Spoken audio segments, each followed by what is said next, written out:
Today is a very exciting day for the first time after 10 years playing with agroforestry systems. I've got my first little chipper, so I'll finish now pruning out those little trees that I left so I can chip them and use that chip. So I'll just give that final prune today, bring everything down. Still, it's a little bit late, but it's okay, mid-Feb.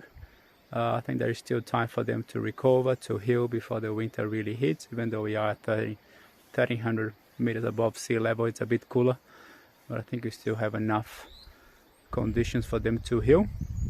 So the idea is to pretty much bring all of those little tiny trees that you can see, bring them down, and then chip all of those, and then slowly there's 3 pinos there, 3 pine trees that I'm going to remove because they're really affecting this area. There is another 5 or 6 on the back that I'm going to leave for now, but I also need to do a significant prune on those trees at the back because they are really affecting the system. Firstly, because of the sun at this stage that I can observe. The rows on the top are a bit slower than the rows at the bottom, and so I really need to prune to get maximum sunlight over there. And I think that will also influence down the track because they are kind of old and a bit stagnant at the moment, so just to move that Synanthid along. But today won't be about them. I'm still waiting my climbing gear to arrive, hopefully within the next week or so, and for now I'm just gonna manage all of those little trees, bring them down, get the system moving, get those exciting hormones and sugars and relationships going. Beautiful windy morning after a lot of rain yesterday, but that's the game. All right, let's get moving. Okay, pruning done. You can see all the bits on the edge of the rows now.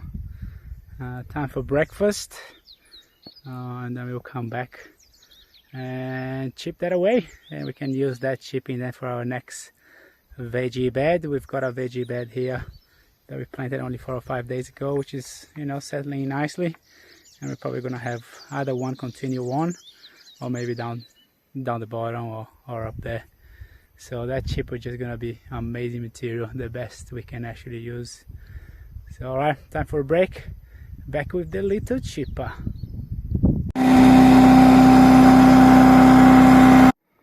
So as we are working with the, it's just a little chipper. It's not possible to just, throw those big logs in. Anything bigger than really 4 centimeters, I'm not pushing it in, even though it says 7. And it's important to make a nice workflow that we prep everything in a small size. So once the machine is on and the petrol is burning, we are just going boom, boom, boom. We are not getting machetes, we are not prepping anything, we are just organizing.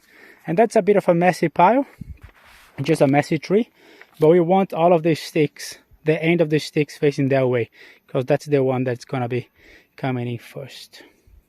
All right, let's keep on going. Here we have it. Just finished the chipping. Well, not just, that was kind of yesterday. I got a couple of piles here. That's the pile with just the burner grass, just the elephant grass. Very nitrogen, very bomby. I reckon it's gonna be super warm in here. It's far out, it's super warm. I can't even put my hands in there. The thing is definitely cooking, really going hard. Let me see this one here. Things are buzzing. Yeah, definitely cooking too. So plenty of nitrogen on those. I reckon that's going to be a beautiful compost pile, that one just there. Nice balance. So yeah, very big difference. That one a lot more woody material, a lot more dry material. So I think a better ratio there. I'm not sure if the 30-to-1, but probably something around those lines. Because it's pretty much only the 1, 2, maybe 3 centimeter thick branches, whereas this one is way too much. This one is just super cooked up, super hot, and I'm thinking to use that. I'm just making a new bed now, a horticulture bed, and I'm going to use plenty of that onto that bed, just mix on the top. That's going to be part of my nitrogen source, and as well as organic matter. But can't be too thick a layer. As you can see, it's body hot. And I'll show you the other one. Here we've got our other pile. That's basically Mexican sunflowers and some hibiscus that we've had, similar to that red flower there. So again, similar things, 2-3 centimeters max, a bit more woody as well than the, not as hot because that one was done a day later, and yeah, it's pretty cool at the moment. But yeah, similar to the more tree kind of chipping, maybe a few more of those longer bits, perhaps because it's a bit more flexible. The thing is just able to drag it. But nice little pile there, maybe a couple of cubic meters. We're not gonna let them compost, unfortunately. We have use for them. We're gonna be covering our veggie beds with it, but we have plenty more to chip. Those babies are living in the site as well. We're dropping those. Not sure if I would chip them because they're pretty hard and just a little cheaper.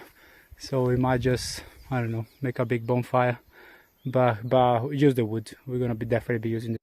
Having a look here at the pile, the third pile from the Mexican sunflower.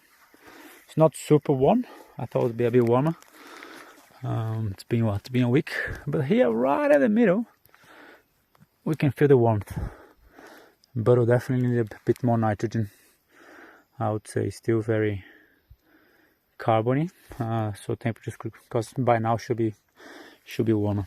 But anyway, we're gonna be using it anyway. The idea here is not to make a compost. It's just to use to cover the veggie beds, and it's such a beautiful. You can see already all that white fungal thing happening already in basically 1 week, 10 days. It's just gorgeous, already all colonized. Use that on my beds to cover the beds. Boom boom, happy veggies.